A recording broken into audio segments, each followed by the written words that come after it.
जेव्हा जेव्हा चौलला येतो तेव्हा तेव्हा हिंगुळजा देवीच्या दर्शनाला जायची प्रत्येक वेळा इच्छा असते, पण प्रत्येक वेळेला काही ना काहीतरी प्रॉब्लेम येतो आणि मला तिथे जायला जमत नाही. पण आज हिंगुळजा देवीला जायचंच अगदी प्लॅनिंग करून आलो होतो. तर आज तुम्हाला पण सगळ्यांना मी हिंगुळजा देवीचं दर्शन घडवणार आहे.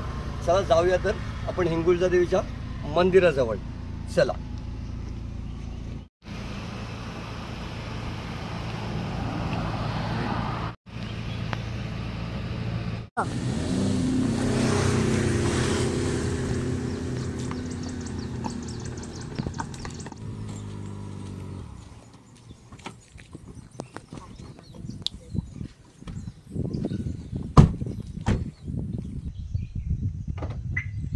आपण पोचलोय हिंगुळजा देवीच्या पायथ्याजवळ.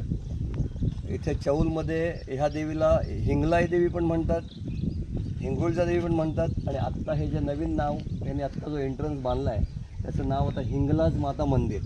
म्हणजे 2-3 नावाने ही देवी ओळखली जाते. पांडवकालीन आहे मंदिर, भरपूर जुनं आहे. तर आपण सुरुवात करूया त्या हिंगुळजा देवीजवळ.